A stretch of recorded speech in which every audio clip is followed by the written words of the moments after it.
अभिनंदा के पिता राजा देवदत्त वहीं बराबर उनके बीच बना हुआ है, कहीं कोई बात बिगड़ न जाए, इसलिए सभी पहलुओं पर उसकी बारीकी से नजर है। उसने यह भी निश्चय कर लिया है कि कल राजमाता को उनके इस अपराध के लिए क्या दंड दिया जाना है और उनका सहयोग करने के लिए राज वैद्य और राजगुरु को भी क्या दंड दिया जाना है। कल राज दरबार में प्रमुख अभियुक्त अभिनंदा राजमाता पर क्या आरोप लगाएगी, यह भी पूर्व निश्चित हो चुका है। राजा देवदत्त इस मसले को बहुत शांतिपूर्ण ढंग से बड़ी कूटनीति से हल करना चाहता है। उसे किसी भी तरह से राजगुरु को राज्य से निष्कासित करवाना है, क्योंकि उसे भविष्य में अगर कोई चुनौती मिलेगी भी तो वह गुरुदेव से ही है।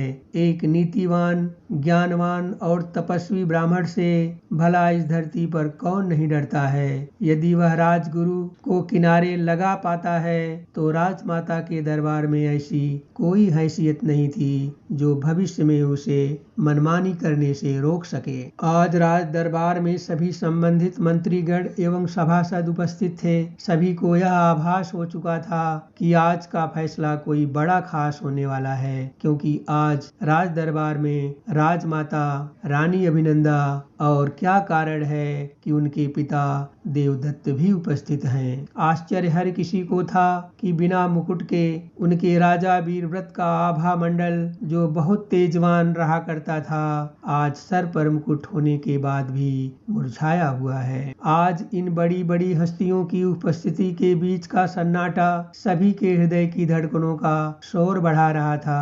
तभी रानी अभिनंदा उठ खड़ी हुई। रानी अभिनंदा ने कहा, महाराज, आज मैं अपने ही राज्य में, जिसकी कि मैं रानी हूँ, अपने लिए न्याय मांगने के लिए खड़ी हुई हूँ। आपके राज्य में हमारे ही विश्वसनीय लोगों के द्वारा मेरे जीवन को, मेरे नारीत्व को नष्ट किया गया है। यह काम और कोई नहीं, इस राज्य की राजमाता ने इसी राज्य के राज्य वैद्य और राजगुरु से मिलकर किया है, जिन्होंने नित्य ही मेरे भोजन में प्रजनन तत्व प्रतिकूल दवाओं से मेरे गर्भ को बार बार नष्ट करके इस राज्य को इसका उत्तराधिकारी पाने से वंचित रखा है। यह आरोप मैं राजमाता के ऊपर लगाते हुए अपने लिए आपसे न्याय मांग रही हूँ। रानी अभिनंदा की बात सुनकर राजा वीरव्रत ने कहा कि राजमाता, क्या रानी अभिनंदा का आरोप आपको स्वीकार है? तब राजमाता ने कहा, हाँ। फिर राजा वीरव्रत ने कहा कि आपने यह अपराध किस मनसा से किया है? तब राजमाता ने कहा कि मैं इस राज्य को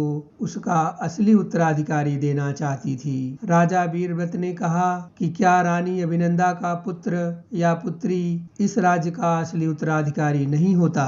जवाब में राजमाता ने कहा, नहीं, क्योंकि इस राज्य का राजा मेरा ज्येष्ठ पुत्र धर्मव्रत था, जिसकी चिंता मेरे स्वर्गीय पति महाराज एतमान ने अपने इस अंतिम पत्र में किया है। यह कहते हुए राजमाता ने उस पत्र का कुछ अंश राजा वीरव्रत को दे दिया और कहा कि इस तरह से अपने स्वर्गीय पति की अंतिम इच्छाओं को पूर्ण करना चाहती थी। और राजमाता ने कहा कि जिस समय उन्होंने अपनी अंतिम सांस ली थी उस समय आप मेरे गर्भ में थे, आपका जन्म नहीं हुआ था और आपके विवाह के उपरांत बहुत कुछ बिगड़ता गया, यहाँ तक कि राज्य के उन सभी मंत्रियों को दरकिनार किया गया जो कि इस राज्य के सच्चे सेवक थे। यहाँ तक कि आपका सेनापति भी अभिनंदा की रुचि का चुना गया, जो कि आपके अपने राज्य का नहीं है। और मैं स्वयं भी कौन सी राजमाता रह गई हूँ, कौन सा एक कार्य मेरी रुचि से किया जा रहा है। मेरे राज्य का हर कार्य रानी अभिनंदा की रुचि से किया जाता है। फिर राजा वीरव्रत ने कहा कि क्या वह इन वजहों के कारण खुद को निर्दोष मानती हैं? तब राजमाता ने कहा, नहीं, उन्होंने अपने राज्य को और स्वयं को एक बड़े दोष से बचाने के लिए एक छोटे दोष को स्वीकार किया है। तब राजा वीरव्रत ने राज वैद्य से कहा कि उन पर राजद्रोह का दंड बनता है। तब वैद्य जी ने कहा कि महाराज, मैंने राजमाता की आज्ञा बिना किसी विवेक के पालन किया है, दंड निश्चित करना तो आपके ऊपर है। है। तब राजा वीरव्रत ने गुरुदेव से कहा कि वह भी इस पाप के भागीदार हैं। क्या उन्होंने भी वैद्यराज के जैसा विवेक शून्य होकर ही इस पाप को किया है? आप क्या कहना चाहते हैं? इस पर गुरुदेव ने कहा, नहीं, मैंने आपके पिता स्वर्गीय महाराज एतमान द्वारा दिए गए दायित्व को निभाया है, जिन्होंने मृत्यु के समय लिखे हुए अपने पत्र में अपने पुत्र धर्मव्रत के लिए विशेष चिंता करने की जिम्मेदारी मुझे दी थी। मैंने मेरे कर्तव्य का निर्वहन किया है। यह सुनकर सारे सभासद चौंक गए और कहने लगे कि गुरुदेव, यह आपने क्या कर दिया? और अंत में राजा वीरव्रत ने महामंत्री से इन तीनों अभियुक्तों के लिए दंड विचार करने को कहा। तब महामंत्री ने कहा, हे महाराज, आज जो मैं यह सुन रहा हूँ, जिसकी कि मैं कल्पना भी नहीं कर सकता, मैं विचार शून्य हो चुका हूँ। चाहे तो आप मुझे मेरी इस असमर्थता के लिए दंडित करें, किंतु मुझे इस पर विचार करने के लिए न कहें। मैं रानी अभिनंदा के प्रति किए गए अपराध के प्रति अपनी संवेदना प्रकट करता हूँ, परंतु राज्य के परम सम्मानित समझी जाने वाली विभूतियों के लिए दंड विचार की बात न कहें। फिर महामंत्री की यह बात सुनकर राजा वीरव्रत ने कहा, ठीक है, तो मैं राजमाता को आजीवन महल में ही नजरबंद रखने का आदेश सुनाता हूँ और राज्य वैद्य को आजीवन कारावास की सजा सुनाता हूँ और गुरुदेव को तत्काल अपने राज्य से निष्कासित करता हूँ। उसी क्षण गुरुदेव राज्य को छोड़कर बाहर जाने के लिए तैयार होकर चलने लगे और निरंतर ही चलते रहे। उन्होंने अपने राज्य की सीमा पार कर लिया था। अब कहाँ जाएं, कुछ सूझ नहीं रहा था। बहुत समय तक जब एक सुनसान जगह पर विचार शून्य होकर वे खड़े रह गए, जो सूर्यास्त का समय था। सूर्य की गुलाबी किरणों पर धीरे धीरे रात्रि का अंधकार चढ़ता जा रहा था। तब प्रकृति ने इस महापुरुष को ऐसी स्थिति में देखकर चेताने की कोशिश की और उसके अंतर्मन को कुछ इस तरह से झकझोरा कि आकाशवाणी हुई, यानी मन और बुद्धि के परे ब्रह्मांड के अवकाश में आत्मध्वनि सुनाई पड़ी। हे पौरुषे, मैं तुम्हारे साथ हूँ। एक राज्य से निष्कासित हुआ है तू, तो क्या हुआ? तू अभी भी मेरी रक्षा कवच में सुरक्षित है। यद्यप सब कुछ मुझ में ही समाया हुआ है, किंतु हे महायोगी, तू मेरा खास अपना है। निराश न हो। गुरुदेव के ब्रह्मांड में प्रकृति में हुई ध्वनि कुछ इस तरह सुनाई पड़ी।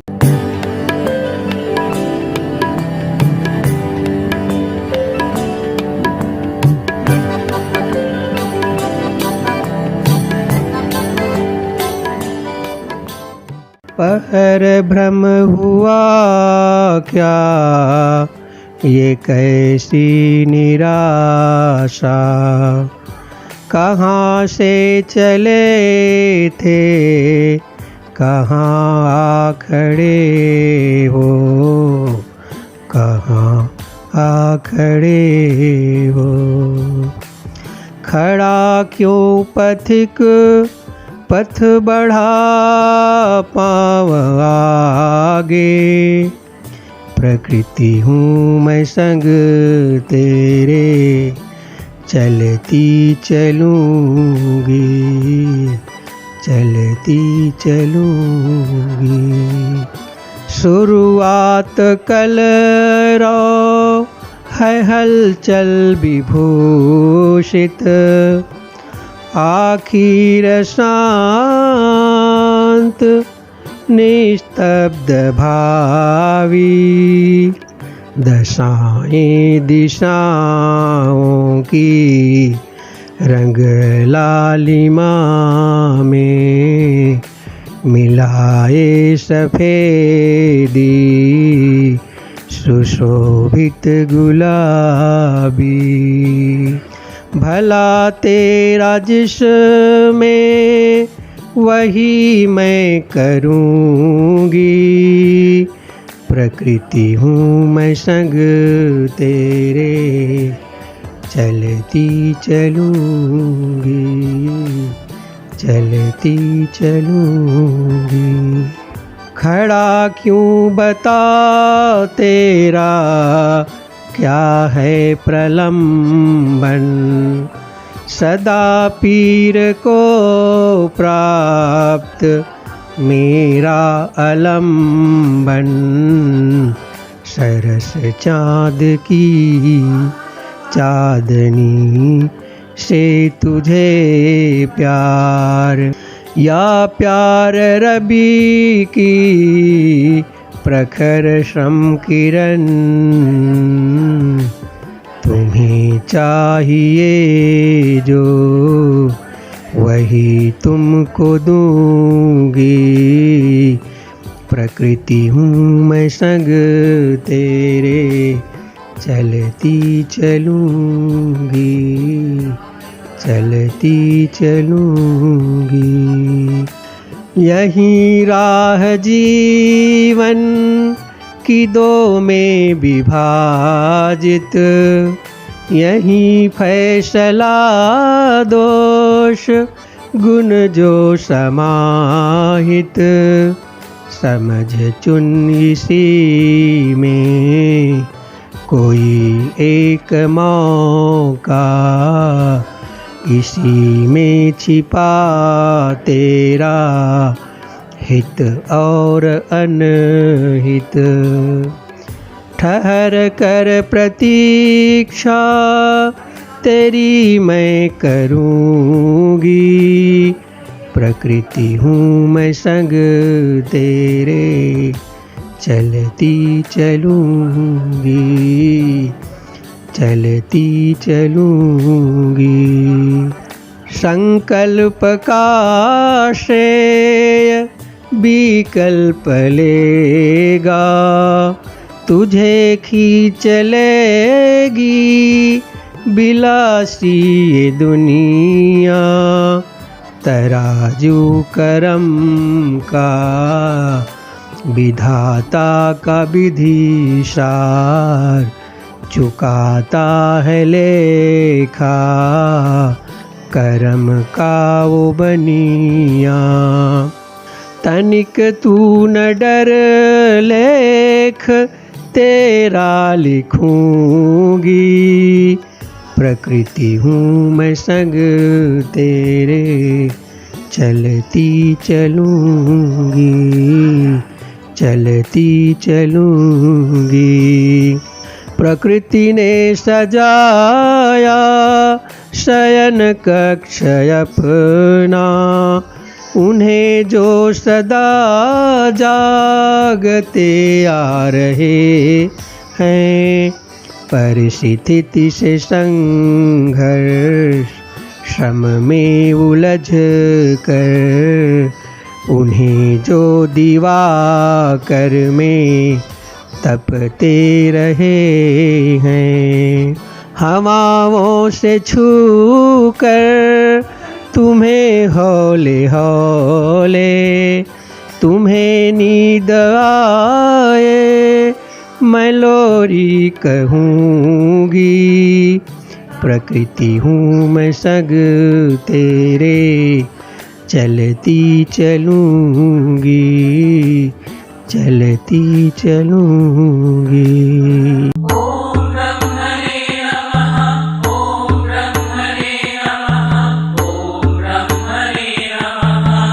वह रात गुरुदेव ने प्रकृति की गोद में ही बिताया। सुबह हुई। नदी में स्नान करने के बाद किनारे पर बैठकर ध्यानावस्था के बाद गुरुदेव जब उठ खड़े हुए तो महाराज आयुध के राज्य की तरफ बढ़ गए।